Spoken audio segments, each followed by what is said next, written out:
Voces del Periodista. El Club de Periodistas de México, con su brazo asistencial, la Fundación Antonio Sáenz de Miera y Feital, presenta Voces del Periodista. Conduce Celeste Sáenz de Miera. Comenzamos.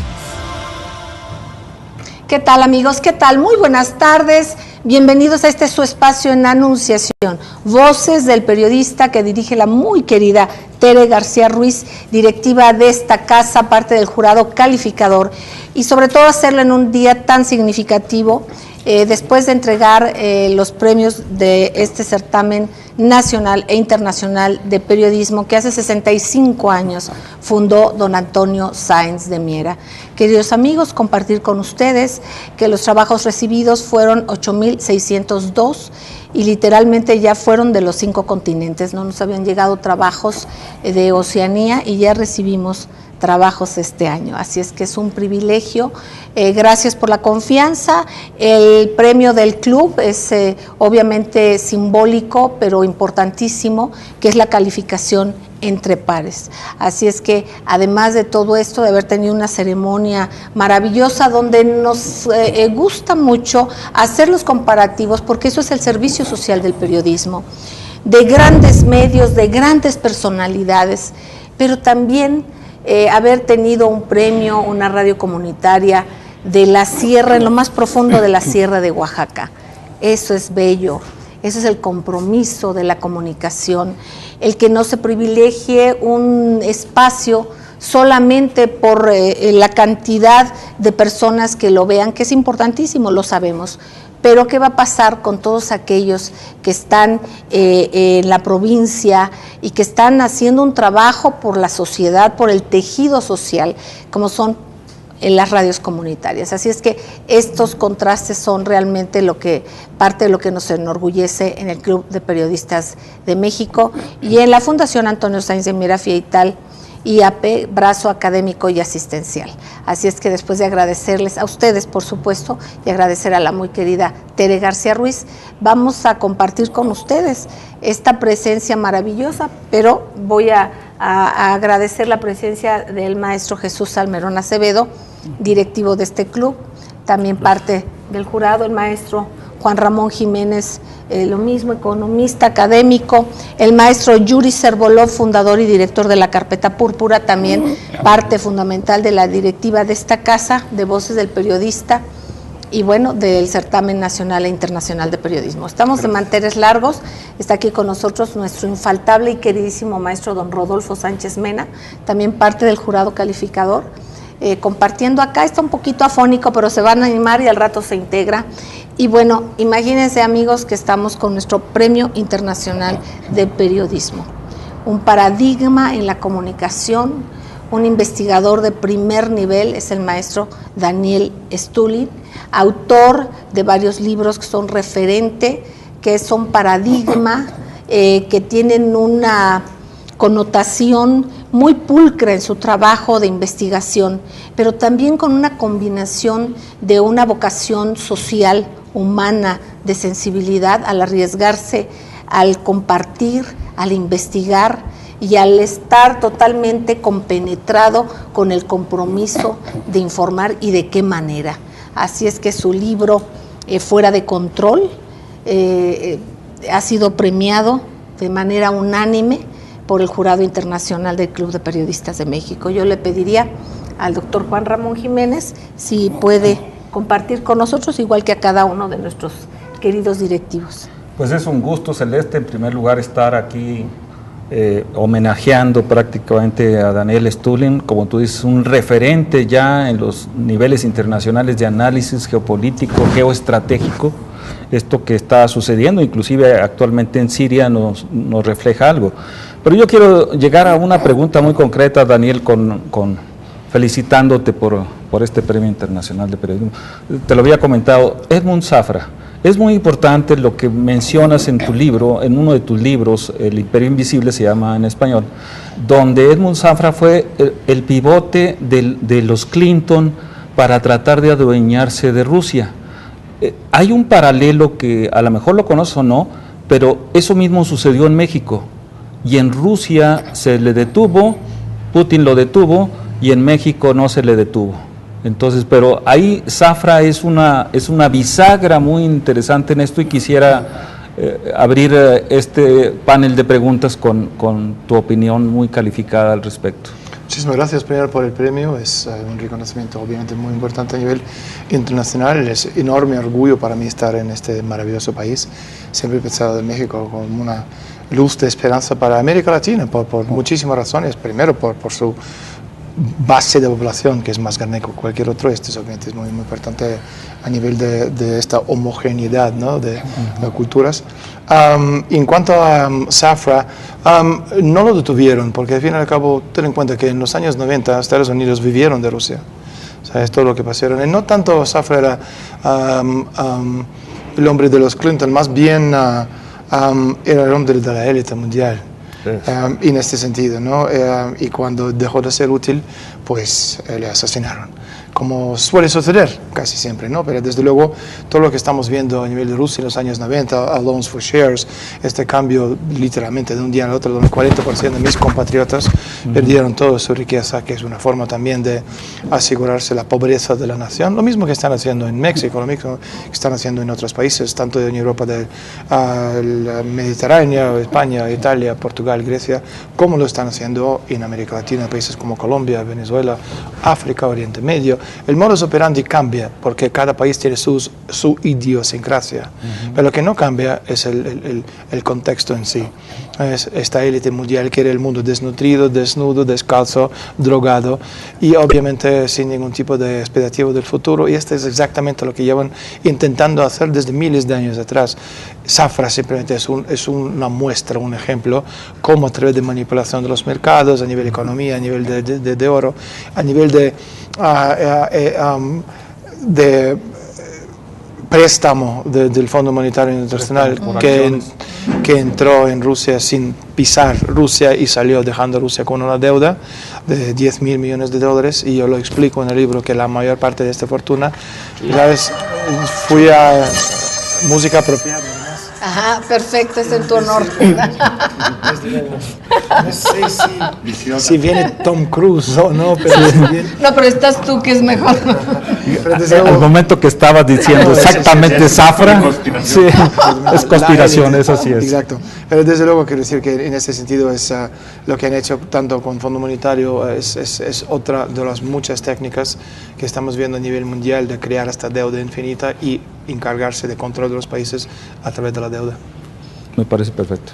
Maestro Jesús Almerón, que conoces perfectamente la obra del maestro Stulin, eres admirador de ella, y bueno, que seguramente tendrás cosas interesantísimas que compartir. Por supuesto, gracias a todos mis compañeros de panel.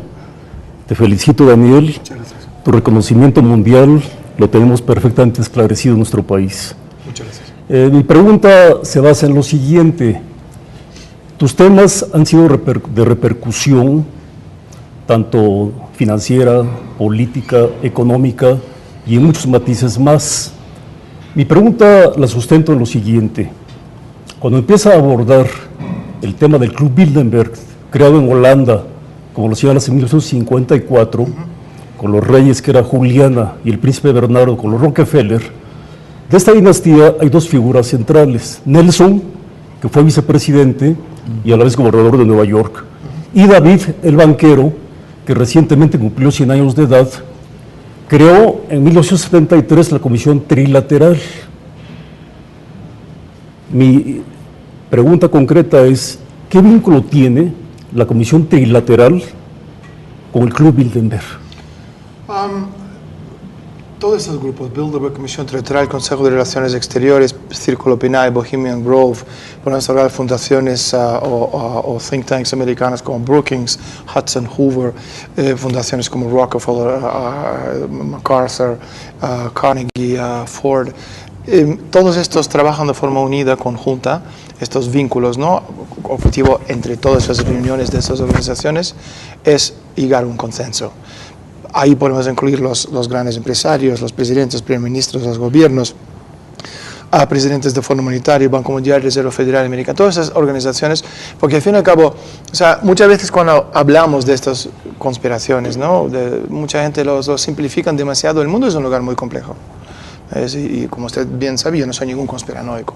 Yo vengo del mundo del contraespionaje militar de Unión Soviética, de Rusia, entonces de conspiraciones sé mucho, pero son cosas muy, muy concretas. Lo que básicamente pasa es, para la gran mayoría de la gente en el mundo, ellos piensan que las decisiones se toman 4 viejos mal paridos en una sala oscura, cogiéndose de la mano, mirando una bola de cristal, planificando el futuro del mundo. Y el mundo no es así.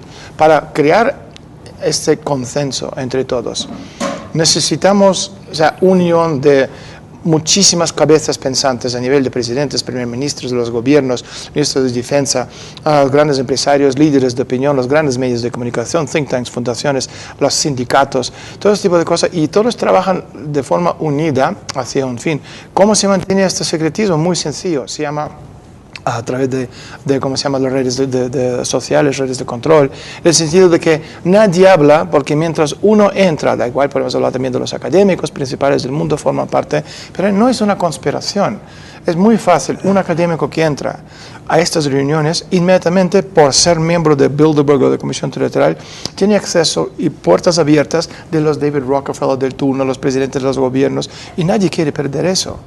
Y esto sigue manteniéndose mientras esta persona sigue formándose parte de estas organizaciones, haciendo lo que todos que forman parte de estos grupos quieren crear.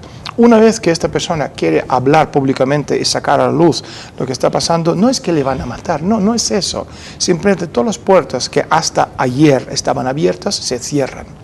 Y nadie quiere perder acceso a Henry Kissinger, a Zbigniew Brzezinski, a los grandes pensadores a nivel mundial, porque se hace todo muy, muy fácil. Necesito algo, llamo, pregunto, lo consigo en 2 minutos porque soy uno más. Y después, cuando hablamos de organizaciones como Bilderberg, también hay muchas cosas que no, hay un mal entendimiento en el sentido que la gente, cuando yo escribí Bilderberg en 2005, no sabíamos que los golpes de Estado, escudetas económicas, subidas, bajadas de precios, todo este tipo de cosas, alguien sabíamos que lo estaba llevando a cabo, pero no sabíamos quiénes fueron o son estos alguien, ni a qué se parecían ni nada. Entonces la gente hablaba de los judíos, masones, hablaban de ojo que ve todo, de cualquier cosa. Y después, cuando yo saqué mi libro, de repente la gente decía, ajá, Bilderberg controla el mundo. Y Bilderberg no controla nada, pero desde luego se quedó ahí, no patentado, que Bilderberg es la élite que controla. Lo que es Bilderberg es la única razón que se creó Bilderberg en principio. La gente que lo crearon, tanto a nivel europeo como a nivel americano, fueron todos o nazis, o tenían vínculos directos con los nazis, o traficaban con los nazis, o lavaban dinero a los nazis. Bueno, el príncipe Bernardo fue parte de... Correcto, usted ha mencionado al príncipe Bernardo, y este señor, hasta el año 34, era miembro de SS directamente. Pero también podemos hablar de gente como Walter Hallstein, primer presidente del Consejo de Europa, uno de los firmantes del Tratado de Roma. Este abogado de Hitler que legalizó y ratificó el contexto de campos de concentración. También podemos hablar por parte de los americanos. Tenemos los Rockefeller, los Bushes, los Harrimans, los Loebs, los Morgans, toda esa gente que fundaron este club, por supuesto los Rothschild, etc. Los Dulles, hermanos Alan Dulles, que era primer director de la CIA antes de esta OSS. Él estaba en los años 20 y 30 trabajando con los Rockefeller en Suiza, lavando el dinero sucio que estos adquirieron a base de tratados con los nazis. Entonces, Bilderberg se fundó en 54, pero esa gente ya estaba trabajando de forma conjunta a finales de la Segunda Guerra Mundial con un único objetivo: esconder toda la riqueza nazi robada en la guerra, y lo llevaron a América Latina. Y después del año 54, cuando se funda el Club Bilderberg, ellos traen toda esta riqueza de vuelta. Por eso cuando hablamos del milagro levantamiento alemán, ¿no? Del milagro alemán, ¿en qué año pasó este milagro? En 1954, el mismo año que se funda el Club Bilderberg. ¿Por qué? Porque, vuelvo a repetir, tenemos documentación, o lo podemos demostrar, que la riqueza nazi se trajeron de vuelta a Europa, pero no crear un cuarto Reich a través de Alemania, sino tenemos el cuarto Reich a través del Parlamento Europeo, porque los estatutos del Parlamento Europeo son a copiar y pegar del Tercer Reich. Y este es el objetivo de la fundación de Bilderberg. Después, a paso de los años, sobre todo ahora mismo que esta generación de los Rockefeller ya está muerta, aunque la maldad nunca muere, tiene 100 años, y en 50 años vamos a seguir diciendo, ya es mayor, con 150, y va a seguir viviendo. Y nosotros vamos a ser viejos ya. Pero desde luego el contexto es eso, y simplemente a lo largo de los años el contexto de Bilderberg en sí cambió, se convirtió mucho menos en esta élite y convirtió en grupo clase medio de toma de decisiones de consenso. Queridos amigos, vamos a ir a un corte, enseguida regresamos, estamos en este portal maravilloso de anunciación que dirige la muy querida Tere García Ruiz y estamos transmitiendo desde este Templo de la Libertad, el Club de Periodistas de México. Gracias, no tardamos.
¿Cuántos bloques hay? Gracias amigos, gracias por seguir con nosotros, transmitiendo aquí en vivo desde el Club de Periodistas de México en este portal maravilloso de anunciación.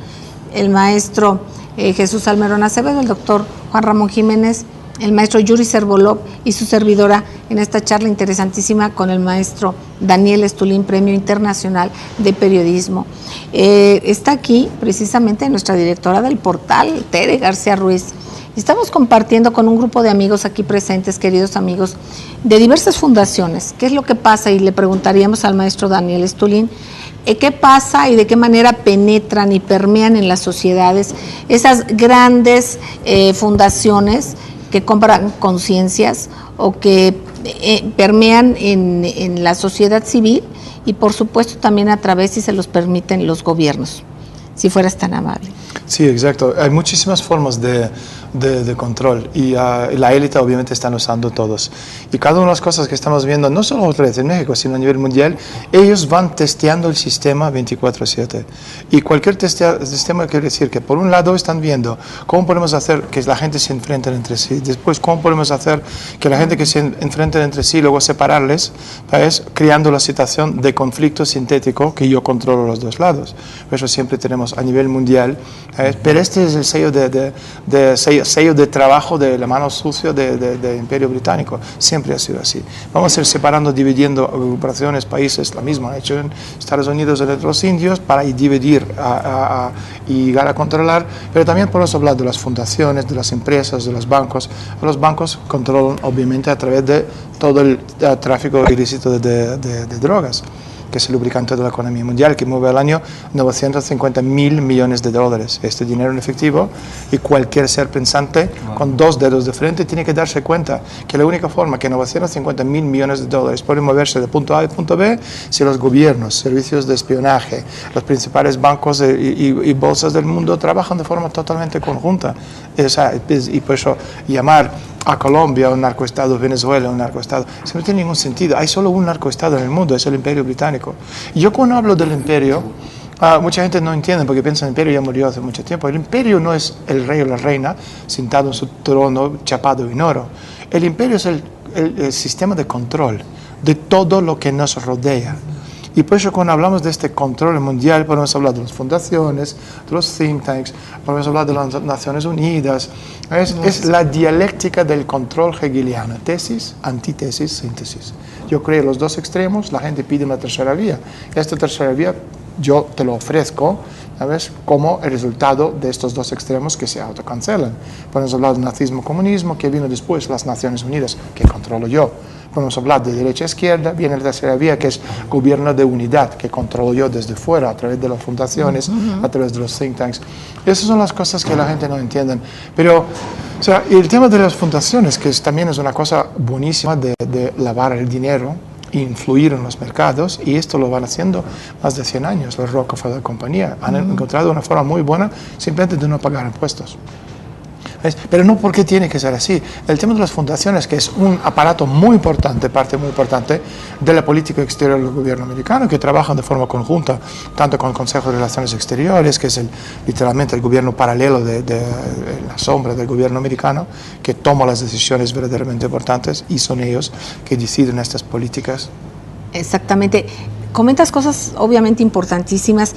Hay un momento en el que no entendíamos, por ejemplo, cómo organismos como la ONU hacen tareas tan loables, ¿verdad?, de apoyar a algunas organizaciones, pero también nos damos cuenta cómo la solidaridad es una, la inconformidad es una, la indignación es una, y cómo nos han atomizado la inconformidad, cómo nos han atomizado la indignación que nos da, por ejemplo, y entonces ahora ya hay organizaciones que te fragmentan la inconformidad, por ejemplo, a los indígenas, a las mujeres maltratadas, a los enfermos, y entonces nos han ido haciendo una conciencia de no conciencia, de sino asumirnos como un grupo y el otro no me importa, y de alguna forma ir atomizando la sociedad. De esta manera también entraría dentro de todo este concepto. Es el modus operandi del Imperio Británico. Por ejemplo, pongo un ejemplo. En Estados Unidos el primer gasto del país, ¿cuál es? Armamento, ¿verdad? ¿Y cuál es el segundo gasto más importante del país? El dinero que gastan en crear tensiones entre la población. Es el segundo gasto más importante de Estados Unidos. Es decir, tenemos el norte, la unión con los confederados, blancos contra negros, hispanos contra blancos, musulmanes contra Ku Klux Klan, tenemos Black Lives Matter contra los policías, tenemos todo esto a nivel de Estados Unidos para poder controlar la dialéctica. Es lo que es. Tú controlas la dialéctica. Necesitas unas reglas de juego establecidas. Y si tú tienes, pones límites al territorio, a las situaciones, como el ser humano es predecible en su gran mayoría porque no piensan de forma abstracta, tú puedes predecir a través de teorías de juegos cibernéticos o programas complejos de logarítmicos, tú puedes en un milisegundo predecir el comportamiento de todos los seres humanos. Por ejemplo, si vamos a poner 10 niños en un parquecito cerrado con vallas y cada uno tiene un juguete, si yo cojo un juguete de una niña y se la doy a otro niño, le cojo y le rompo la cabeza, entonces sabemos exactamente lo que va a pasar. Este va a empezar a llorar, este va a pegar al otro. Entonces si son 10 niños o 10.000 o 100.000 o 100 millones, no tiene importancia, porque la sociedad es una cosa muy predecible. Esto lo explico en uno de mis libros sobre el Instituto Tavistock, donde estamos hablando. Exactamente. Estamos hablando de este comportamiento humano, y por eso es tan importante crear como tú has dicho, este hombre atomizado, porque es la única forma que tú no puedes controlar. Y volvemos a lo que estamos comentando, el tema de dividir. Es imprescindible, mientras vamos dividiendo, hombres contra mujeres, blancos contra negros, los indígenas contra los que no son, ricos contra pobres, ¿sabes? Por edades, por grupos sociales, y además lo vamos a ir dividiendo cada vez en grupos más pequeños. Ahí viene la psicología del ser humano. Si yo cojo un país que está en una crisis existencial, que puede ser Venezuela, puede ser Colombia, cualquier país o Estados Unidos, y voy dando los golpes estos psicológicos a base de sucesos cada vez más rápidos, el ser humano pierde la capacidad de reaccionar. Entonces, 68% de la población difiere la toma de decisiones a los demás. ¿Quiénes son estos los demás? La élite usa en el nombre del pueblo. ¿Sabes? Los dictadores también siempre han hablado del nombre del pueblo cuando mataban millones de personas. Entonces, ¿quién es este pueblo sabio que vota y nos da el consejo? Son las encuestas, que americanos lo controlan también. Entonces, hacer las encuestas legitimizan el poder. Entonces, tú vas dividiendo la sociedad, creando conflictos. La gente difiere en la toma de decisión y después lo que van haciendo es creando grupos, que es un truco del Instituto Tavistock, sin líder. Yo puedo coger 100 personas y yo pongo un ingeniero social dentro y a través de este ingeniero social manipulo los sentimientos del grupo, yo puedo dirigir este grupo hacia cualquier fin. Y este es exactamente lo que están haciendo y por eso las redes sociales, cuando hablamos de estas divisiones, son tan importantes porque lo que consiguen, si hablamos de Twitter, ¿no? Twitter no es una cosa de 140 caracteres, es el pensamiento en vivo, indirecto, de 7.000 millones de personas. Y si eres un ingeniero social desde un punto de vista abstracto, tú puedes ver cómo toda esta masa de miles de millones de personas van moviéndose a través de los trending topics, temas, ¿sabes? Y tú, vuelvo a repetir, tú puedes controlar todo esto, sobre todo si tú controlas la dialéctica, ¿sabes? Y la psicología del ser humano, y esa gente lo controlan 100% a la perfección.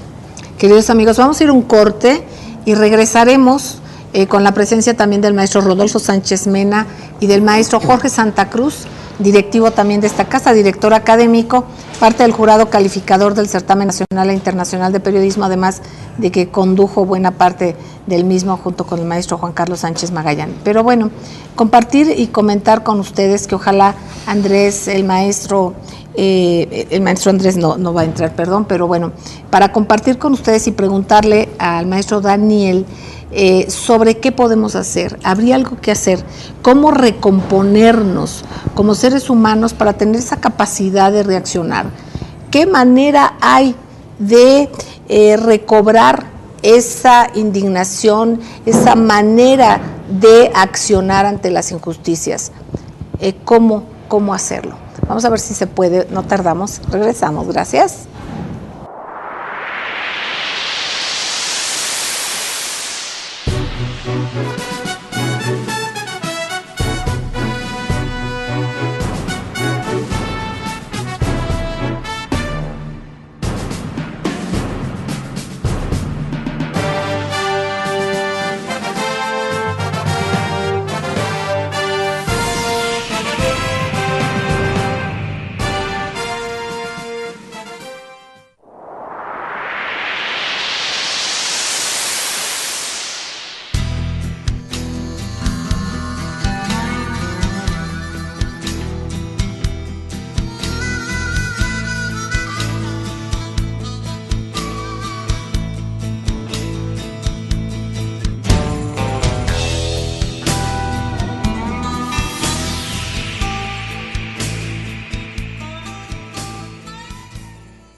Gracias, queridos amigos, gracias por seguir con nosotros.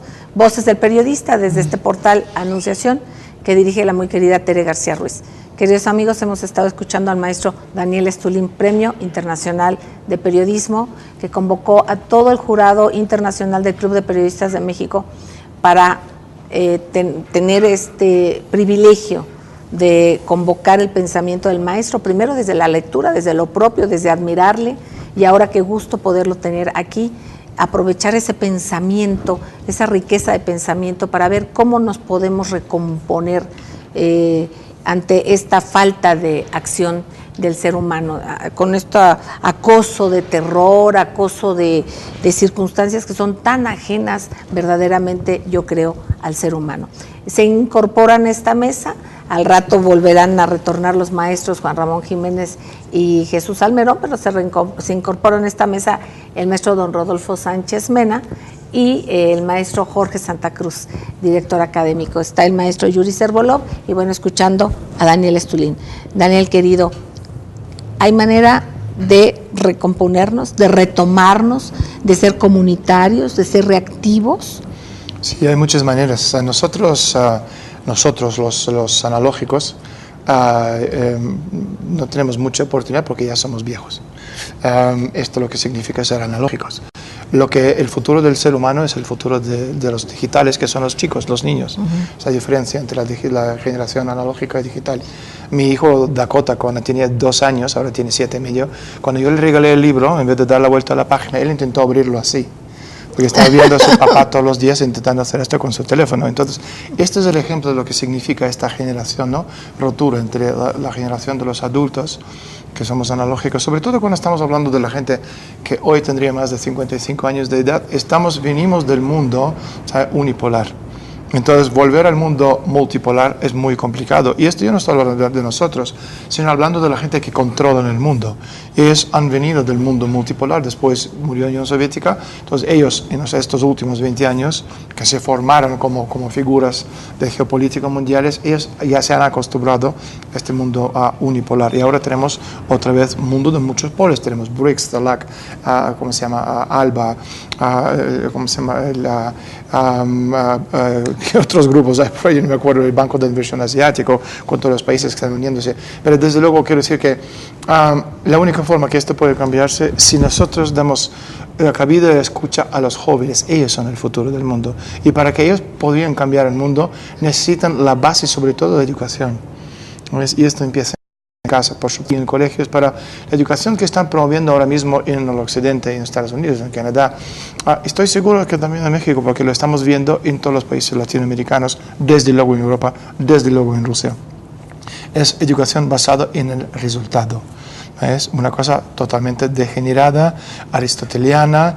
En Estados Unidos hay una terminología para esto, Common Core. Y esto lo que están intentando promover, donde básicamente las empresas privadas tengan la capacidad, a través de un sistema educativo, de ir lavando el cerebro a los jóvenes para que su punto de vista siempre se encajara con el punto de vista de la élite.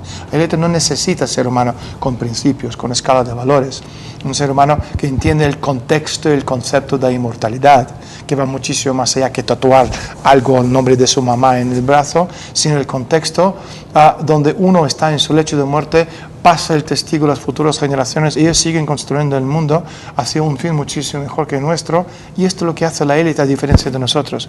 Ellos no piensan en términos de 10, 20 o 30 años. Y por eso los Rockefeller, varias generaciones de esta gente, sabiendo que ellos no van a terminar su trabajo, al morir pasan al testigo para que el fin que ellos deseen para el mundo algún día llegará.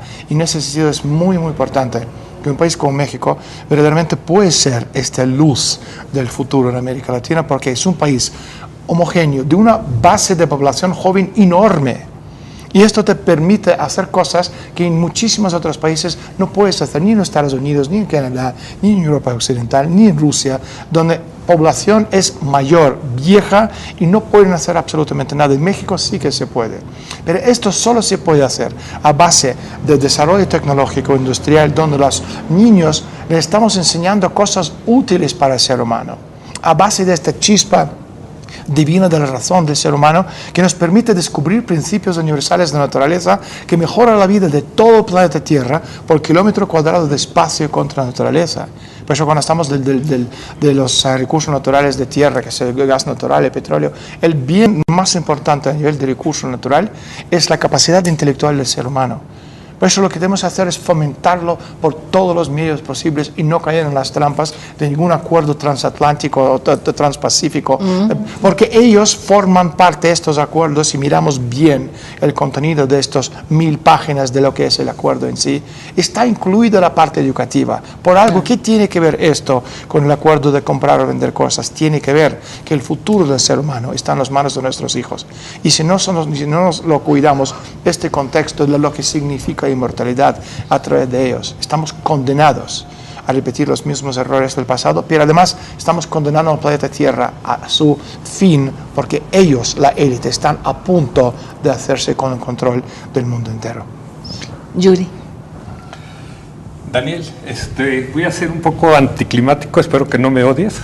No te odio nunca. Ajá, pero cuando le preguntaron a Aristóteles qué pensaba de Platón, decía: soy amigo de Platón, pero soy más amigo de la verdad. Te lo quiero decir sinceramente, creo que hay conspiradores, pero no hay una teoría de la conspiración. Como decía Karl Popper, y bueno, él decía que lo que tenemos es que falsear la verdad, ¿no? Cualquier tesis. Creo que eres un escritor brillante, muy inteligente, con un alto nivel de conciencia, pero no creo que haya un poder mundial. Conozco esas élites y sé que tienen mucho poder, mucho dinero, pero no les veo que tengan capacidad de controlar el mundo. Si ellos tuvieran capacidad de controlar el mundo no estaría en la situación de desastre que está. El mundo parece que se está hundiendo, y nosotros junto con esas élites sí tratan de boicotear, sabotear, usan todos los instrumentos que hablas en tu libro, que además escribes maravillosamente. Gracias. Pero el que existan todos esos hechos, no significa que existe esa conclusión. Ojalá, quisiera creer que tienes la razón de que estas élites pueden controlar los hilos del mundo. Sí tienen poder. Yo lo que quisiera era como invitarte a esa capacidad de inteligencia que tienes, ese nivel de conciencia, para una reflexión que decía Víctor Frank, que él estuvo prisionero en Auschwitz, que decía: me puedes quitar mi libertad exterior, pero no la interior. Nadie puede apresar nuestra conciencia. Por mucho poder que tengan, por muchos medios, por muchas encuestas que tengan, la conciencia es superior incluso a la razón, es superior al intelecto. Entonces, sé que lo que estoy diciendo quizás eres nuestro invitado, no, eres nuestro premiado. Además es así, lo que tú estás comentando es exactamente así, y precisamente por eso ¿sabes? Nos controlan, porque el 99% o 95% de la gente tiene caca en la cabeza. Y entonces es muy fácil de controlar la conciencia del ser humano, que es simplemente un animal de compañía. Y lo han conseguido, lo estamos viendo como esta degeneración a nivel de la cultura, a nivel de la ciencia, a nivel de las artes. Todo esto se ha degenerado a niveles estratosféricos precisamente porque un ser humano, que es la cosa más bella que existe en el universo, nuestra capacidad de elevarnos a niveles no vistos en ninguna otra especie humana, hablando de contexto, de inmortalidad, etc. Pero precisamente por eso nos quieren degradar y convertirnos en animales, y solo con mirar a todas las degeneraciones que estamos viendo a nivel mundial. Mi pregunta es, ¿cómo lograr ese despertar de la conciencia? ¿Qué es lo que tú recomendarías? Yo recomendaría, vuelvo a decir, la educación. Los clásicos, cultura clásica, socrática, platónica, ¿sabes? Pensamiento abstracto, hacer entender que somos uno con el universo, que nosotros no nos morimos al morir nuestro cuerpo, que el trabajo del ser humano es eterno, y que la capacidad del ser humano de estos descubrimientos fantásticos que nos permiten mejorar la vida de todo ser humano del planeta Tierra es lo que nos va a llevar a esta inmortalidad y poder ganar a la élite, porque al fin y al cabo, este es el principio de todo. Pensamos a nivel de la vida terrestre, pero esta no es la vida, es solo una parte. Y un ser humano que se da cuenta que es inmortal a nivel de los hechos, acontecimientos, nunca va a tener miedo de morir. Por las causas, y justo ustedes, y por eso yo también, muchas veces me ofrecen premios de periodismo y yo no lo acepto, porque yo sé quién está detrás. Y lo acepté con muchísimo honor y gusto, pero presidente, porque ustedes aquí en este lugar estáis peleados y luchados con esta verdad, incluso, ¿sabes?, al miedo que os puede matar en cualquier momento. Y esto es una cosa que no tiene precio. Y por eso un ser humano con escala de valores, a una escala con moral en su lugar, es una cosa que ningún élite en el mundo puede definir o destruir. Mi percepción, Daniel, conozco a muchas de esas gentes que están en esas élites del poder y la riqueza, quizás más de México que del mundo. Lo que yo veo es lo que dice Miguel Ruiz de la sabiduría tolteca, que esto es un gran mitote, o sea, es puro ruido, estamos como en una torre de Babel, donde no veo orden, no veo gobierno. O sea, cuando hablas de gobierno mundial, yo lo que veo es un desgobierno mundial, veo un caos mundial. Estas élites mismas no saben ni siquiera para dónde ir. Sí, tienen el poder de vetar cosas, imponer sus intereses, pero finalmente el mundo está en una situación de desastre y de caos absolutos. Ojalá estas élites tuvieran tanto poder, como a veces cuando leo tus libros me da la impresión y yo digo, ojalá tuvieran el poder de gobernar el mundo, pero veo más bien que el mundo las está gobernando a ellos. Yo te pongo un ejemplo, mira, ahora mismo, o sea, lo que estás diciendo tiene toda su lógica del mundo, pero yo te lo explico por qué no es así. Okay. El telón del fondo ahora mismo que estamos viendo a nivel mundial es el desplome económico. Nadie puede discutir que es un desplome. O sea, a lo mejor alguna gente piensa que es una cosa que sale porque sí, pero en este mundo nada sale porque sí. La élite entiende que el planeta Tierra es un espacio cerrado, de recursos naturales limitados, agua, comida, recursos naturales. 7.000 millones de personas es poco, porque al fin y al cabo puedes meter a los 7.000 millones en Texas o desde luego en México, no vas a estar muy cómodo, pero espacio hay de sobra. Lo que pasa es que recursos no hay. Y entonces, si lo extrapolamos hacia el futuro, que con 10, 15, 20, lo que sea, 1.000 millones de personas, entonces llegar al punto donde ya no habrá ni comida, ni agua, ni recursos naturales. Y esto lo entienden la élite mejor que nadie. Por eso, o sea, si tienes en cuenta que el contexto del progreso y el desarrollo de la sociedad está directamente proporcional a la densidad de la población. ¿Entendemos? Si tenemos una base de 7.000 o 8, lo que sea, 1.000 millones de personas, y hay una base de tecnología y base de descubrimiento, etcétera, etcétera, y la industria, esta se puede sostener a esta base de la población. De la misma manera, si yo voy eliminando, desmantelando la base industrial a nivel mundial, llegar al punto donde sin esta tecnología no habrá forma de sostener. Y nosotros ya tenemos ejemplos de cómo funciona esto. Una ciudad americana que se llama Detroit, que durante los 50 años ha sido el pulmón de la economía americana y hoy por hoy parece una cosa que vemos en las películas de Hollywood, Soy leyenda de Will Smith. O sea, faltan los zombies, ¿sabes? Pero el resto ya lo tenemos. ¿Sabes? Entonces, claro, pensar que el modelo del mundo del futuro para ti es Detroit. O sea, el mundo totalmente desindustrializado, de crecimiento cero, de destrucción de la demanda. Europa, de Mediterráneo, está todo Detroit. Grecia es Detroit hace mucho tiempo, Portugal es Detroit, España tiene una tasa de desempleo nacional de unos 40%.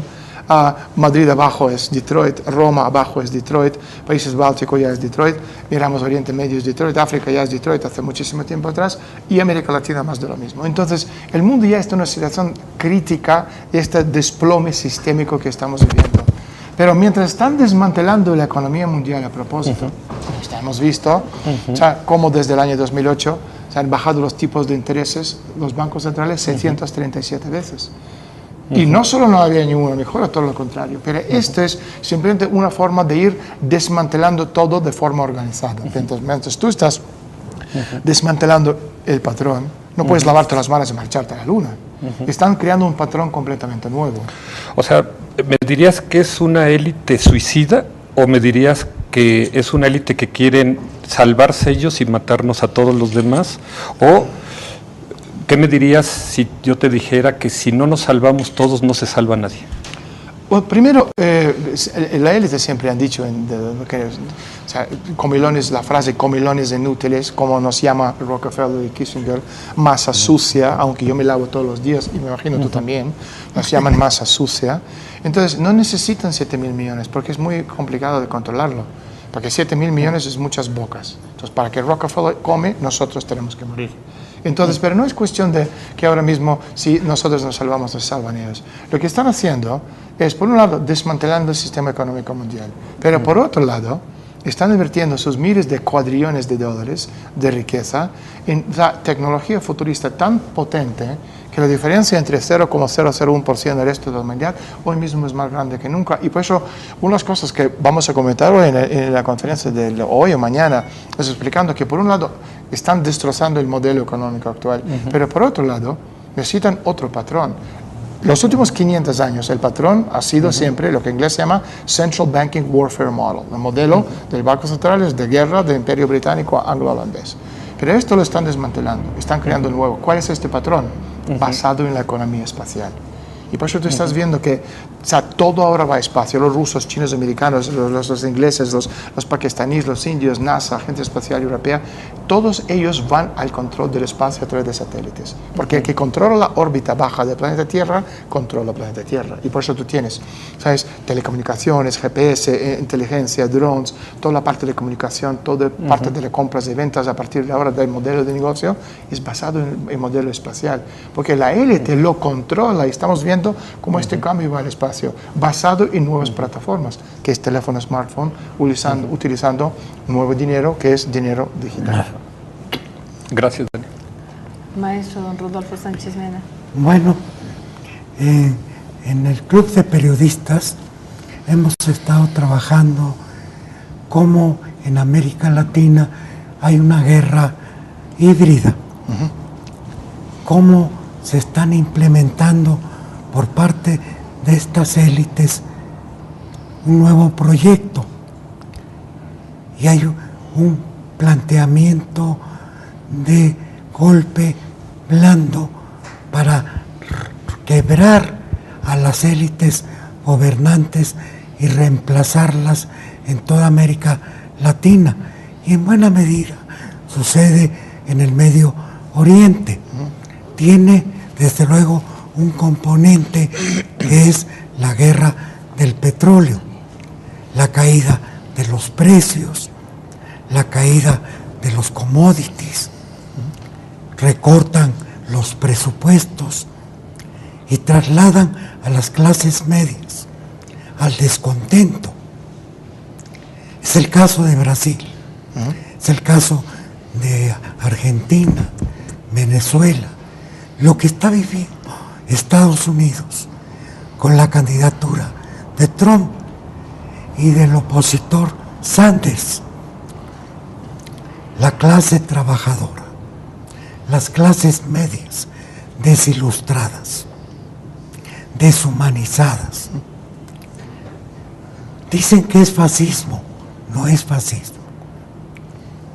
Es un nuevo adoctrinamiento. Un nuevo adoctrinamiento basado en las plataformas estas del cine moderno, del manejo de las telecomunicaciones. Correcto. Y de los grandes medios. Por eso vemos opciones en RT y otras plataformas que brindan alternativas. ¿Cómo ve esta opción que tenemos en América Latina cuando ya está siendo desmantelado? Y esta circunstancia que está viviendo México y que creen la élite, muchos gente de la élite creen que es inmune a este cambio tan profundo que se está dando. Es muy buenísima pregunta. Vamos a ver. Una de las cosas que está pasando, primero hablando un poco, ¿no?, de los medios de masa, ningún o casi ningún medio de comunicación es libre. Podemos hablar de RT, de Telesur, de CNN, de Fox, New York Times, de Le Monde, no tiene importancia. Periodista que trabaja para grandes medios de comunicación es suscrito a las necesidades de su editor, que es después de editor viene el director, después del director consejo editorial, después de esto vienen los accionistas. Entonces, en ese sentido, ningún medio de comunicación es libre, tiene su agenda, su política, que sea de izquierda, de derecha, o lo que sea, y ellos lo van siguiendo. Podemos hablar de cualquier medio de comunicación a nivel de la masa. Por eso, por ejemplo, el principal accionista de The New York Times es Chase Manhattan Bank de David Rockefeller. Es controlan 5% y esto les da la capacidad de controlar línea editorial. Pero, dicho eso, Lo que está pasando ahora mismo justo debido a las nuevas tecnologías. La élite han perdido control en el sentido más puro de la palabra. Y en el mundo ahora mismo hay 2.000 millones de smartphones. La gran mayoría de estos smartphones no están ni en América Latina ni en Europa, están en Asia. China, Pakistán, India, Sri Lanka, Bangladesh, Indonesia. La mayoría de estos países no tienen ni agua limpia, ni medicina, ni papel higiénico, no tienen nada, pero todo el mundo tiene un smartphone. Y de aquí al año 2025 habrá 9.000 millones de smartphones, o sea, 9 billones de smartphones, ¿no? Sí, en México, 9 billones de smartphones. Esto quiere decir, el contexto de lavado del cerebro, de control, ha cambiado completamente, porque la generación de los jóvenes, de los digitales, no es como nosotros. Es una cosa que estaba leyendo hace 2 días en un periódico en Guadalajara. Estaban hablando del problema para la élite, es que los principales partidos no tienen un voto fiel de la gente como de antes, donde no me acuerdo qué porcentaje, 65 o 75% de la población van cambiando su voto a base de las necesidades. Entonces, una vez que uno pierde esta base, esta dialéctica de control de la gran parte de la población, tú entras en una situación de incertidumbre porque no sabes cómo controlar a esta masa, precisamente porque la gran parte de esta masa son jóvenes, que van sin alianzas, sin escala de valores propio basado en dogmas políticas, que cambian de punto de vista cada 5 segundos, que hoy está ahí, en 2 segundos ya están chateando con alguien en Sri Lanka, que están haciendo un grupito con alguien en Japón. Y esto es importante porque a nivel de entender cómo funciona, tenemos que ir al anuncio, ¿no? Nos tenemos que despedir, pero ¿es despedirnos? ¿O es, no, hay otro espacio? Vale, sigo afortunadamente, entonces, ¿no? Sí, por sigo. favor. Entonces lo que está pasando es justo esto, que al mismo tiempo que esta generación enorme de miles de millones de personas que está usando estos aparatos para hacer un contexto de comunicación distinto a lo que la élite están acostumbrados, y entonces ellos no han encontrado la manera de poder llegar a esta masa de miles de millones de digitales de la forma que han llegado a nosotros.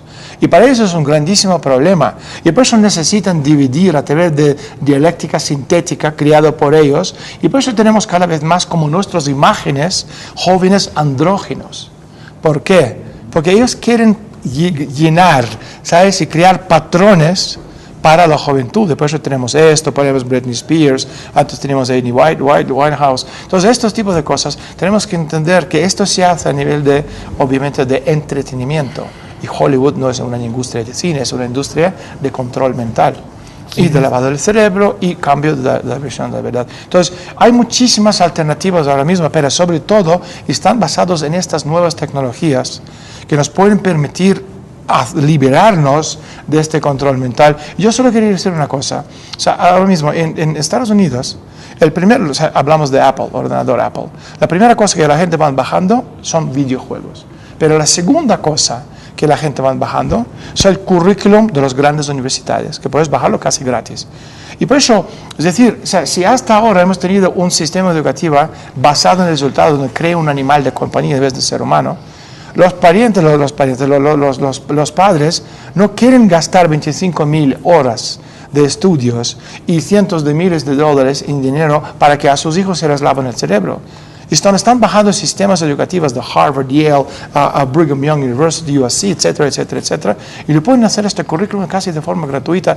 Y este es el elemento también liberador que nos permite, a base de nuevas tecnologías, dar educación a la gente que cambiaría la vida del ser humano en el futuro. Queridos amigos, vamos a ir a un corte.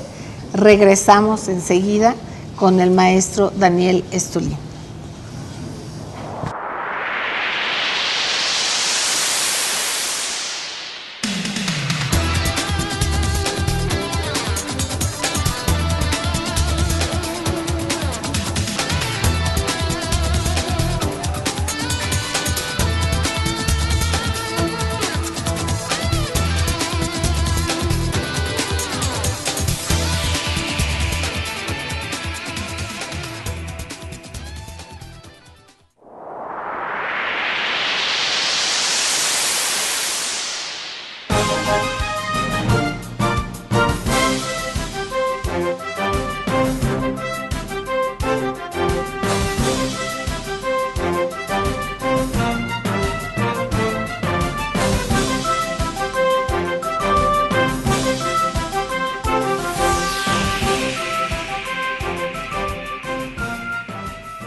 Gracias, queridos amigos, gracias por seguir en Voces del Periodista en este portal Anunciación, que dirige la muy querida Tere García Ruiz.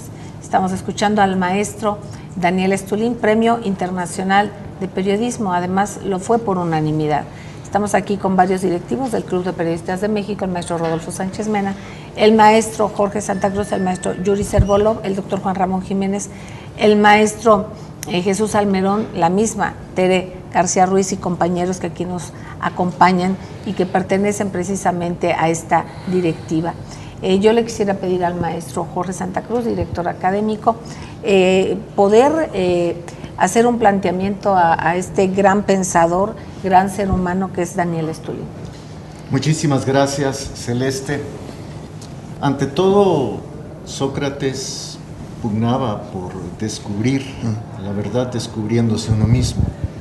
Da la impresión, estimado Daniel, de que ahora se trata de que los grandes medios, de que la política de la comunicación global a lo que tiende es a que nos despersonalicemos, por un lado, y por el otro, a cargar en cada habitante del planeta, por lo menos de los países de segundo o de tercer nivel de desarrollo, es decir, los países que potencialmente son los que generan los recursos para la élite mundial, de que los ciudadanos tengamos una gran carga de culpa.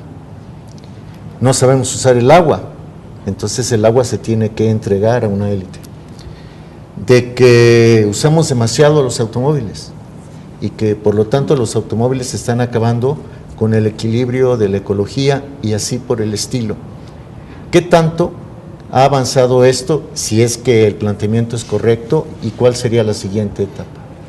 Es un poco lo que estamos comentando antes, el tema de testear el sistema. Vamos a usar cualquier medio para autoconvencer a la gente. Es la mejor forma de hacerlo, no es que te impongo yo algo, sino que tú te das cuenta y tú vas imponiendo esto dentro de tu sistema de valores. Y por eso, cuando estamos hablando de grupos sin líderes, es la mejor forma de actuar, porque el grupo en sí se convierte como una sociedad, en una familia, y ellos entre sí deciden la forma de actuar. Por eso no van a permitir de ninguna manera un pensamiento que no sea del grupo. ¿Me explico, no? Y esto es lo que están haciendo. Por eso en un grupo, una persona que es un pensador libre, que piensa de forma abstracta, libre en el sentido más puro de la palabra, lo que significa ser libre. No podría hacerlo porque le matarían en el nombre del grupo, homogeneidad. Y por eso lo que estamos viendo a nivel mundial, esta globalización, que no es globalización, que es una palabra bastante absurda, es la guerra de conquista, lo que estamos viendo.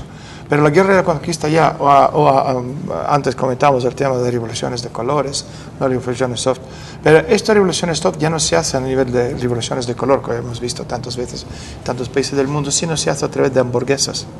Es como desmontar la Unión Soviética, un país superpotencia con 16 en aquella época, 1000 cabezas nucleares con hamburguesas desde el dentro, porque un país como este tú no podrías desmontarlo desde el fuera. De la misma forma están haciendo lo mismo con Cuba y lo van a conseguir.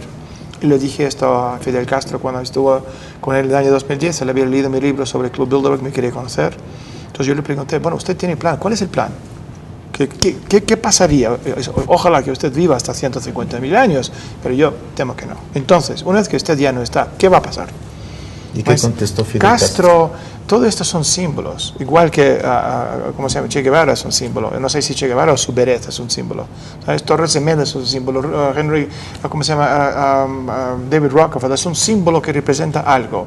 Una vez puedes desmontar el símbolo, el resto es muy fácil, porque después de los Castro no hay ningún símbolo, ¿sabes?, de lo que significaba Cuba en el pasado. Y los americanos van a esperar.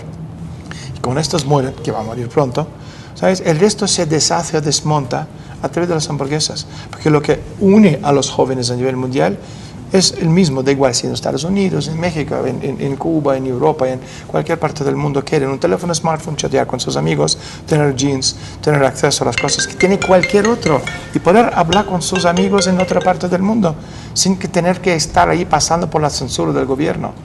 Y esto es fácil. Entonces, una vez que podemos darles esto, que es la cultura basura, no es perecible, es lo que es. Entonces el resto es fácil, el desmontaje viene por sí solo. Y esto es lo que es la globalización de las culturas. Y por eso el objetivo es homogeneizar a todas las culturas y crear uno. Y por eso es tan sumamente importante asegurarse que México no firme este acuerdo transpacífico. Porque esto sería unir cultura rica, millonaria de un país como México con otras culturas que no tienen nada que ver con este país. Y estas son las muchas formas, tú que creas esta dialéctica artificial de choque de civilizaciones. Esto es lo que es choque de civilizaciones. Y lo que siempre van a poner es del Imperio Británico. Y tenemos que hacer todo posible para evitarlo. Perdón, pero yo no quiero y me resisto a creer que no se puede hacer nada. Que aunque tuviéramos 80, 100 años, no pudiéramos hacer nada. Yo creo que el ser humano siempre puede hacer algo, siempre se puede rescatar y puede rescatar a alguien más. No, exacto. Entonces, en ese contexto, ¿qué hacer? ¿Qué herramientas podemos hacernos? O retomar de nosotros mismos, o hurgar en nosotros mismos que hayamos perdido para tener una mayor capacidad de pensamiento, de articulación comunitaria, y que además es parte de la esencia, somos seres comunitarios y nos han hecho islas, ahora somos burbujas y no somos espuma. Entonces, ¿qué podemos hacer para entendernos, ir acorde a nuestra propia naturaleza, pero ir a favor de nosotros mismos? Yo creo que algo se puede hacer. No, obviamente, es decir, ese mensaje mío es siempre esperanzador. La élite llevan miles de años intentando de matarnos y somos más que nunca. Más vivos que nunca, con más capacidad creativa que nunca, aunque muchas veces es maltrecha.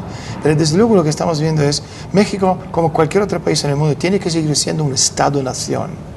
Es una cosa que volvemos a este periodo post el Concilio de Florencia, donde se crean estos contextos. Podemos ir a Paz de Westfalia, ¿sabes? Donde no somos enemigos intrínsecamente, cada uno defiende sus intereses, pero de forma unida tenemos una comunidad. México no es un país súbdito de los Estados Unidos, es un país libre e independiente con una historia muchísimo más larga que los Estados Unidos que conocemos nosotros de los padres fundadores. Y como México es un país y está ahí donde está geográficamente, no es que tú puedes coger y decir, me voy, chao, no me gustas más. Tú estás ahí. Entonces, hoy por hoy, la geografía define y decide la política internacional. Y en ese sentido, el mejor interlocutor, yo he escuchado comentarios de la gente que también dicen, no, nosotros tenemos que buscar nuestras alianzas con Nicaragua, pero estos países, ¿qué ofrecen a México? Cero. Por eso, siendo vecino de Estados Unidos, hay que seguir intentando de hacer negocio con el gran país que es Estados Unidos, pero de una forma muchísimo más equa, donde México habla de tú a tú a Estados Unidos. No es como un país súbdito que solo está ahí para hacer camisetas para algún gordo que vive en Nueva York. No queremos esto, es otra cosa completamente distinta. Y no podemos, porque lo estamos haciendo a nivel de los líderes políticos, con esta astucia de un esclavo, siguen apoyando iniciativas que al fin y al cabo, a largo plazo, hablando de esta inmortalidad, van a desmontar, a destruir México como país. Y esto es algo que no podemos permitirnos. Entonces, obviamente, en ese sentido, ¿sabes? La gente está hablando en mal contra Donald Trump, pero es muchísimo peor. Ninguno de los dos es bueno, pero es muchísimo peor Hillary Clinton. Sí, claro. ¿Sabes?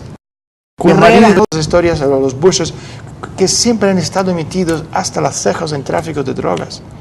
Entonces, ¿queréis seguir haciendo lo mismo, siendo un narcoestado, donde un tipo como Chapo Guzmán sigue siendo una figura del país, un héroe moderno, un tipo que yo no le dejaría vender entradas en el zoo?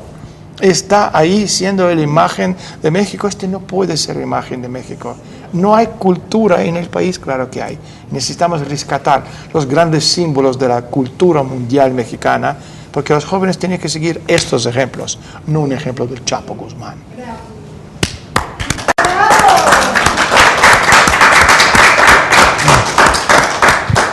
No sé si alguien del público aquí presente quisiera hacer algún comentario, doctor Juan Ramón Jiménez, maestro Ostere. Con la cuestión de ISIS, pero lo que como no se escucha, voy a decir lo que está diciendo el doctor Juan Ramón Jiménez. Es la inquietud de ISIS y cómo ISIS está distribuyendo el petróleo dentro de Estados Unidos. Mira, no es exactamente así. Al fin y al cabo es la dialéctica de la élite. ISIS es un herramienta de control por parte del Imperio Británico, mirándolo desde una perspectiva más amplia. En 6 meses vas a olvidar que existe ISIS. Te van a crear otra dialéctica de control. Tiene importancia. ¿Sabes? Y petróleo en sí mismo tampoco tiene importancia. Porque al fin y al cabo está bajando por muchas razones. Porque esta élite, que no son americanos ni ingleses, son supraélite mundial, globalista, están destruyendo al mismo tiempo a Venezuela, Rusia, Arabia Saudita, Estados Unidos, deindustrializando el mundo. El concepto es otro. Pero también porque existe ahora mismo la alternativa a petróleo y está en el espacio. Por eso todo el mundo también va a carrera espacial a la Luna, porque la Luna tiene todos los recursos naturales que necesitamos aquí. Y el más importante, a nivel para niveles económicos, es la fuente de energía que está en la Luna, que se llama helio 3, que es el isótopo. Aquí no lo podemos tener porque tenemos atmósfera, y esto es lo que viene depositado a nivel de radiación del Sol desde hace millones de años. Y solo en la superficie de la Luna hay suficiente helio 3, puedes recogerlo con la mano, que da energía limpia, barata y duradera al planeta Tierra para 2000 años. ¿Claro? Entonces la élite, o sea, lo que estamos hablando a nivel de densidad, potencialidad energética, hemos ido de madera, carbón, a petróleo, gas natural, energía nuclear. El siguiente paso es fusión, fisión. Entonces para llegar al Marte, tú no puedes llegar con la energía que tenemos ahora mismo, porque vas a tardar 300 días y vas a llegar ahí como una gelatina con ojos, porque no hay gravitación. Pero si tú vas desde la Luna al Marte, tú llegas a la órbita del Marte en 4 días. Este es el progreso, el desarrollo tecnológico de la sociedad. Entonces, a nivel de energía, petróleo ya es pasado. La lucha en el Oriente Medio es distinta. ¿Cómo lo explico? A finales de los años 80, los americanos inventaron el término la guerra contra el terror. Lo inventaron cuando hablamos de Coca-Cola, Coke is it. O la frase, ¿sabes?, que te engancha a nivel de Nike el zapato, de Michael Jordan o lo que sea. Pero es una frase inventada en un laboratorio. ¿Por qué lo inventaron, esta guerra? Porque la élite entendió muy bien que Islam, que pasó al cristianismo en 91, el mismo año que se murió en la Unión Soviética, en 91 Islam se convirtió en la primera religión del mundo. Y si tú eres el Vaticano, ¿sabes?, que tiene un modelo de negocio basado en este modelo anglo-holandés. ¿Okay? ¿Cuál es el negocio número 1 del Vaticano? Armas. Dinero. ¿Okay? Dinero, tierras, después salvar las almas, todas esas cosas son secundarios, ¿sabes? Pero el negocio principal durante 2000 años es eso. Por eso es la primera empresa de Fortuna 500. Y cuando estamos hablando de los papas no los eligen en los conclaves. Los papas eligen en restaurantes de lujo. Por eso, 2 meses antes de la elección de Papa Francisco, en el programa que yo tuve en RT desde la sombra, ya expliqué 2 meses antes que el siguiente Papa va a ser Francisco. Entonces la gente dice, ¿este tiene fuentes? Claro que tengo fuentes. Y estas fuentes participaban en la reunión, el restaurante de lujo, donde decidieron el futuro Papa.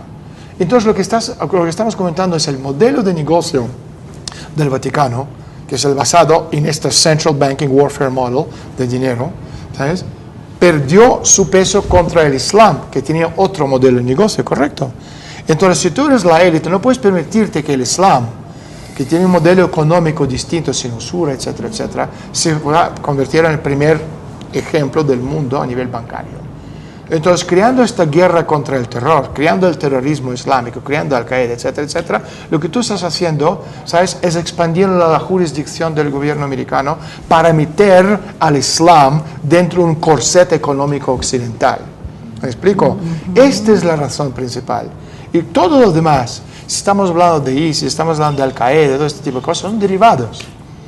Son derivados, son daños colaterales, peones que usamos y promovemos en los medios de comunicación, porque la gente con caca en la cabeza, que son 98% de la población, van a creer cualquier cosa que sale en esta caja cuadradita, cualquier cosa. Maestro Jesús Salmerón. Daniel, hace pocos años en Madrid emitiste una declaración Hace pocos años de citas en Madrid a la Operación Barbarroja 3. Cita la Es decir, Operación Barbarroja la 3. la invasión Le de pregunta Hitler a la Daniel Unión Estulín. Soviética. La La invasión 2 de también Hitler es a muy la clara, invasión soviética. que fue la desaparición de la Unión Soviética y la La llegada de Boris desaparición de Yeltsin la al poder. Unión Soviética y En la la 3 tú llegada de Boris mencionabas Yeltsin al poder. que el objetivo del Club Bilderberg es China y Rusia, pero me llama la atención que comentaste así mismo que militarmente China no tiene ninguna trascendencia. Y al contrario, Rusia, por supuesto que derivado también de todo lo que heredó de la antigua Unión Soviética, de la parte nuclear, sí la tiene, pero además citabas la vulnerabilidad de los mercados de capital chinos. Es la pregunta. Sí, muchas gracias. Lisa. Primero, todas las preguntas aquí son pero excelentes, más que excelentes, complejos al mismo tiempo. Voy a intentar resumirlo rápido. Rusia siempre ha sido la potencia militar y China potencia económica. Estamos viendo ahora mismo con todo el desplome a nivel de petróleo, sanciones, la jugada sucia que están haciendo con el rublo. Rusia se ha demostrado que no es una potencia económica. Nunca lo ha sido. Lo que pasa, vivió de $120 barril de petróleo, como muchos otros países. Pero también es cierto que lo que comentamos es, a nivel del modus operandi del Imperio Británico, es enfrentamiento de todos los países. Por eso, una de las cosas que estamos viendo es Rusia y China no son amigos, nunca lo fueron, nunca lo van a ser. Primero, nosotros no nos parecemos a los chinos, en nada. ¿Okay? Y esto ya te dice absolutamente todo. Ni tenemos la filosofía de la vida, ni contexto existencial, ni formas de hacer el negocio, ni nada. Lo que sí que es cierto son socios de conveniencia. Pero esto ya estamos viendo a nivel mundial porque hay una palabra en inglés que se llama frenemies. Friend, amigo, enemy, enemigo. Y este contexto es mundialmente aceptado. Podemos hablar de estas alianzas de antes, Estados Unidos con Israel, Estados Unidos con Arabia Saudita, Estados Unidos con Inglaterra, estas alianzas duraderas que duraban décadas, ¿no? Ya no existe más. Por eso, unas cosas que pasó cuando los americanos firmaron el acuerdo con Irán, ¿okay? Esto permitió a Irán, porque la gente que están comentando a nivel de, no entienden todo desde el punto de vista de bueno y malo. Pero estos contextos, bueno y malo, yo puedo hablar con mi hijo de 7 años de edad, no entre adultos. Adultos somos más complejos y el mundo no es fácil. Entonces, cuando estamos hablando de estas alianzas, son todos los intereses de estos frenemies, amigo y enemigo. Por un lado, permite a Irán sacar 2 millones de barriles más petróleo al día, lo que baja el precio de petróleo, que hunde el mercado ruso y al mismo tiempo Arabia Saudí, al mismo tiempo acerca a Irán más a la política exterior del gobierno americano, al mismo tiempo permite a Irán sacar los $100.000 millones que descongelan el gobierno americano, y esto provoca que los sauditas e israelitas enseguida se sientan menos seguros por conflicto entre chiitas o suníes, etcétera, etcétera. Entonces, ¿qué pasa? El mismo día que los americanos firman un acuerdo con Irán, tanto los israelitas como sauditas compran $6.000 millones en armas a los americanos. Y nada más firmar el acuerdo, los sauditas al mismo día compran otros cuantos miles de millones de dólares en tecnología futurista a Rusia. Tren maglev de levitación magnética, tecnología espacial, etcétera, etcétera. Entonces, al mismo tiempo, esto es malo para Rusia, el acuerdo con Irán, porque mientras Irán, siendo la pelea del enemigo de Estados Unidos del mundo occidental, Rusia, con su influencia en el territorio, le están apoyando. Pero una vez que los americanos firman el acuerdo, Irán ya no necesita de Rusia, porque Rusia ya les traicionó antes cuando Medvedev era presidente por todo este de Topper 300 que no se lo vendieron. Entonces, todo este tipo de alianzas tiene muchísimo que ver, ya sin hablar, de hecho, que las grandes empresas americanas, podemos hablar de ExxonMobil, que firmaron acuerdo en 2014 con empresas estatales rusas por explotación de campos petrolíferos en Sakhalin. ¿Okay? ExxonMobil es de familia Rockefeller. Entonces ellos perdieron $1.000 millones precisamente por las sanciones. Pero Rockefeller no iba a quedarse con brazos cruzados y perder $1.000 millones, porque un ocupante de la Casa Blanca, que está ahí hoy y mañana ya no está, decide una política. ¿Qué han hecho? Al llegar a un acuerdo con Irán, Irán necesita mejorar sus campos porque es un retraso bastante importante. El coste de mejorar los campos son $70.000 millones. Una pregunta, ¿quién cree usted llegó a tener el contrato para la mejora de los campos petrolíferos iraníes? ExxonMobil. Así funciona en ese sentido la política. Entonces, cuando estamos hablando de rusos y chinos, y al fin y al cabo, o sea, todos estos países forman parte de este mundo globalizado y tenemos la élite queriendo crear el plan A, que es todos dentro del mismo corset. Pero si esto no funciona, necesitan una alternativa. ¿Cuál sería la alternativa al modelo económico que estamos comentando espacial? Ahí entra, por ejemplo, en juego Edward Snowden. ¿Qué ha hecho Snowden? sacando toda la información a nivel de espionaje, forzó a los rusos, chinos, indios, crear su propio sistema, ¿verdad? GPS, etc. Pero como estos países no son libres, el plan A, todos unidos, corset mundial.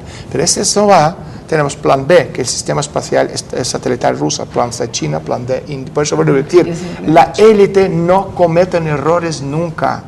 Siempre tienen muchas alternativas y es nuestro deber de poder encontrar todo ese tipo de cosas para entender cómo funciona el mundo. Por favor, ¿cómo es que consideras que Trump le conviene a México siendo que nos ataca tanto? Yo no he dicho que conviene a México. Yo lo que he dicho es entre los dos prefiero a Trump. Pero mira, yo le voy a decir, primero pido disculpas a todos por buenas preguntas y respuestas que no terminan nunca. ¿Sabes? Si ve la gente termina ya. Maravilloso, no queremos que termine. Pero o sea, yo no puedo contestar a esas magníficas preguntas por una respuesta de 2 palabras, no tenía sentido. Entonces, o sea, la respuesta no es muy sencilla, pero la voy a intentar explicarlo. Cuando la élite, estamos viendo ahora mismo lo que han hecho, por ejemplo, el Politburó chino, ¿quiénes son? ¿Qué profesión tiene toda la gente del Politburó chino? Primero, ¿quiénes son? Son ingenieros o arquitectos, casi todos, correcto. Y en Estados Unidos, miramos a lo largo de los Bushes, los Clintons, Reagan, que damos aparte, eso es un actor. Pero los demás son o abogados o empresarios. Pero lo que necesitan ahora mismo, o sea, tenemos en los años 90 finales a Bush padre, traficante de drogas. Clinton, lo mismo, pero con un poco de finesse. Toda la epidemia de cocaína crack que vino a través de Mina, Arkansas, cuando él era gobernador en Arkansas, vino a través de las drogas que venían de Colombia. Luego vino Bush hijo, ¿sabe? Que pudo llevar a cabo, ese un matón de poca monta, todo lo que ha hecho con 11 ese recorte de las libertades, necesitaban un tipo como este. Pero ahora la élite que controla el mundo no necesita un matón de poca monta, necesita un gestor. En el sentido de que ellos han burbujeado los mercados en los años 90, las élites sacaron dinero de los países de G7 y lo invirtieron en mercados emergentes. En estos 20 años han burbujeado los mercados, por eso tenemos una deuda o burbuja de 2,4 mil trillones, de 2,4 cuadrillones, como decís aquí, dólares de derivados. Ahora lo van a volar y este dinero van a invertir. Por un lado van a invertirlo en la tecnología espacial, porque la infraestructura espacial cuesta muchísimo dinero. Pero por otro lado, van a invertirlo en los países donde hay mucha población, que son India y China. ¿Me explico? Entonces no necesitan a una abogada para controlar esta riqueza, necesitan un gestor que sabe gestionar una riqueza, porque este dinero, cuando hablamos de infraestructura, carreteras, trenes, etcétera, etcétera, etcétera, permite mejorar la vida y sobre todo ganancias de las empresas. Por eso cuando estamos viendo ahora mismo, no sé si habéis dado cuenta, pero Hillary Clinton está empezando a hacer ruido hablando de infraestructura. ¿Por qué? Porque la gente que la controlan necesitan este discurso. Pero Trump ya viene del mundo empresarial y es un buen gestor. Entonces él gestionaría con facilidad esta riqueza. Pero yo no elegiría ninguno de los dos. Por eso yo no dudo en absoluto, ¿sabes?, que podría aparecer tercer candidato independiente apoyado por la élite que va a ser el gestor de la riqueza. Pero tenemos que entenderlo así. Lo que no tenemos que hacer nunca, como consejo personal mío, es caer en la trampa donde dividimos todo como si fueran equipos de fútbol. Claro. Nosotros, lo que vuelvo a decir, nos están dividiendo a través de la dialéctica.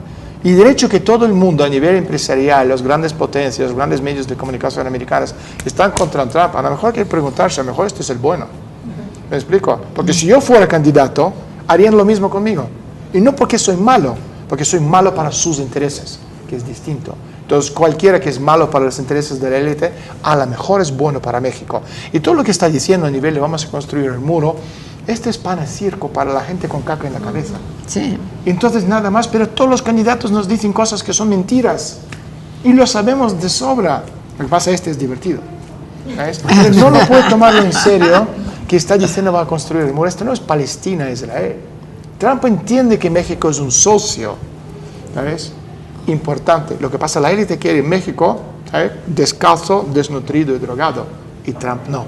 Y este es el discurso que ustedes no están escuchando. Exacto. Muchas gracias, Exacto, pues le agradecemos muchísimo. Ese va a ser Mike. Bloomberg. No, porque han intentado con Bloomberg, pero le sacaron ahí de un día. Porque la gente se da cuenta, Bloomberg, yo no me acuerdo. ¿Sabes por qué? Porque se dieron cuenta que nadie quería.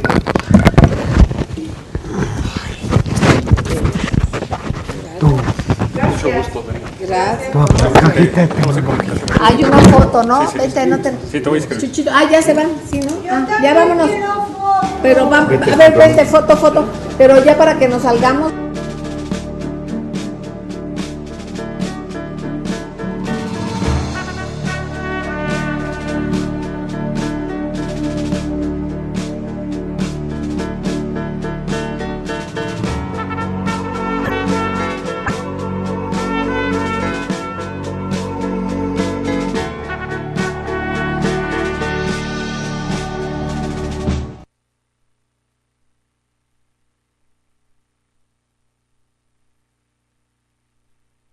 La muy querida Tere García Ruiz, directiva de esta casa, parte del jurado calificador, y sobre todo hacerlo en un día tan significativo, después de entregar los premios de este certamen nacional e internacional de periodismo que hace 65 años fundó don Antonio Sáenz de Miera. Queridos amigos, compartir con ustedes que los trabajos recibidos fueron 8,602 y literalmente ya fueron de los 5 continentes, no nos habían llegado trabajos de Oceanía y ya recibimos trabajos este año, así es que es un privilegio.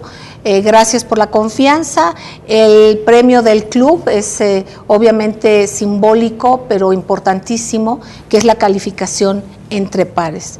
Así es que además de todo esto, de haber tenido una ceremonia maravillosa donde nos gusta mucho hacer los comparativos, porque eso es el servicio social del periodismo, de grandes medios, de grandes personalidades, pero también haber tenido un premio, una radio comunitaria de la sierra, en lo más profundo de la sierra de Oaxaca. Eso es bello, ese es el compromiso de la comunicación, el que no se privilegie un espacio solamente por la cantidad de personas que lo vean, que es importantísimo, lo sabemos. Pero ¿qué va a pasar con todos aquellos que están en la provincia y que están haciendo un trabajo por la sociedad, por el tejido social, como son en las radios comunitarias? Así es que estos contrastes son realmente parte de lo que nos enorgullece en el Club de Periodistas de México y en la Fundación Antonio Sáenz de Miera FIEITAL IAP, brazo académico y asistencial. Así es que después de agradecerles a ustedes, por supuesto, y agradecer a la muy querida Tere García Ruiz, vamos a compartir con ustedes esta presencia maravillosa, pero voy a felicitándote por este Premio Internacional de Periodismo. Te lo había comentado, Edmund Zafra. Es muy importante lo que mencionas en tu libro, en uno de tus libros, El Imperio Invisible se llama en español, donde Edmund Zafra fue el pivote de los Clinton para tratar de adueñarse de Rusia. Hay un paralelo que a lo mejor lo conoces o no, pero eso mismo sucedió en México. Y en Rusia se le detuvo, Putin lo detuvo, y en México no se le detuvo. Entonces, pero ahí Zafra es una bisagra muy interesante en esto y quisiera abrir este panel de preguntas con tu opinión muy calificada al respecto. Muchísimas gracias primero por el premio, es un reconocimiento obviamente muy importante a nivel internacional, es enorme orgullo para mí estar en este maravilloso país. Siempre he pensado en México como una luz de esperanza para América Latina por muchísimas razones, primero por su base de población que es más grande que cualquier otro. Esto obviamente es muy importante a nivel de esta homogeneidad, ¿no?, de culturas. En cuanto a Zafra, no lo detuvieron porque al fin y al cabo ten en cuenta que en los años 90 Estados Unidos vivieron de Rusia, o sea, es todo lo que pasaron, y no tanto Zafra era el hombre de los Clinton, más bien era el hombre de la élite mundial. En este sentido, ¿no? Y cuando dejó de ser útil, pues le asesinaron. como suele suceder casi siempre, ¿no? Pero desde luego todo lo que estamos viendo a nivel de Rusia en los años 90, a loans for shares, este cambio literalmente de un día al otro, donde el 40% de mis compatriotas perdieron toda su riqueza, que es una forma también de asegurarse la pobreza de la nación. Lo mismo que están haciendo en México, lo mismo que están haciendo en otros países, tanto en Europa del Mediterráneo, España, Italia, Portugal, Grecia, como lo están haciendo en América Latina, países como Colombia, Venezuela, África, Oriente Medio. Agradecer la presencia del maestro Jesús Salmerón Acevedo, directivo de este club, también parte del jurado, el maestro Juan Ramón Jiménez, lo mismo, economista, académico, el maestro Yuri Servolov, fundador y director de la Carpeta Púrpura, también parte fundamental de la directiva de esta casa, de Voces del Periodista, y bueno, del Certamen Nacional e Internacional de Periodismo. Estamos de manteles largos, está aquí con nosotros nuestro infaltable y queridísimo maestro don Rodolfo Sánchez Mena, también parte del jurado calificador, compartiendo acá, está un poquito afónico, pero se van a animar y al rato se integra. Y bueno, imagínense amigos que estamos con nuestro Premio Internacional de Periodismo, un paradigma en la comunicación, un investigador de primer nivel, es el maestro Daniel Stulin, autor de varios libros que son referente, que son paradigma, que tienen una connotación muy pulcra en su trabajo de investigación, pero también con una combinación de una vocación social, humana, de sensibilidad al arriesgarse, al compartir, al investigar y al estar totalmente compenetrado con el compromiso de informar y de qué manera. Así es que su libro, Fuera de Control, ha sido premiado de manera unánime por el Jurado Internacional del Club de Periodistas de México. Yo le pediría al doctor Juan Ramón Jiménez si puede compartir con nosotros, igual que a cada uno de nuestros queridos directivos. Pues es un gusto, Celeste, en primer lugar estar aquí homenajeando prácticamente a Daniel Stulin, como tú dices, un referente ya en los niveles internacionales de análisis geopolítico, geoestratégico. Esto que está sucediendo, inclusive actualmente en Siria, nos refleja algo. Pero yo quiero llegar a una pregunta muy concreta, Daniel, con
Voces del Periodista. El Club de Periodistas de México, con su brazo asistencial, la Fundación Antonio Sáenz de Miera y Feital, presenta Voces del Periodista. Conduce Celeste Sáenz de Miera. Comenzamos. ¿Qué tal amigos? ¿Qué tal? Muy buenas tardes. Bienvenidos a este su espacio en Anunciación, Voces del Periodista que dirige... Los operandi cambia porque cada país tiene su idiosincrasia, pero lo que no cambia es el contexto en sí. esta élite mundial quiere el mundo desnutrido, desnudo, descalzo, drogado y obviamente sin ningún tipo de expectativa del futuro. Y esto es exactamente lo que llevan intentando hacer desde miles de años atrás. Zafra simplemente es una muestra, un ejemplo, cómo a través de manipulación de los mercados, a nivel de economía, a nivel de oro, a nivel de préstamo del Fondo Monetario Internacional que entró en Rusia sin pisar Rusia y salió dejando Rusia con una deuda de 10.000 millones de dólares, y yo lo explico en el libro que la mayor parte de esta fortuna, ¿sabes? Fui a música apropiada. Ajá, perfecto, es en tu honor. No sé si viene Tom Cruise o no, pero no, pero estás tú, que es mejor. Al momento que estabas diciendo exactamente Zafra, sí, es conspiración, eso sí es. Exacto. Pero desde luego quiero decir que en ese sentido es lo que han hecho tanto con Fondo Monetario es otra de las muchas técnicas que estamos viendo a nivel mundial de crear esta deuda infinita y encargarse de control de los países a través de la deuda. Me parece perfecto. Maestro Jesús Almerón, que conoces perfectamente la obra del maestro Stulin, eres admirador de ella y bueno, que seguramente tendrás cosas interesantísimas que compartir. Por supuesto, gracias a todos mis compañeros de panel. Te felicito, Daniel. Tu reconocimiento mundial lo tenemos perfectamente esclarecido en nuestro país. Muchas gracias. Mi pregunta se basa en lo siguiente. Tus temas han sido de repercusión, tanto financiera, política, económica y en muchos matices más. Mi pregunta la sustento en lo siguiente. Cuando empieza a abordar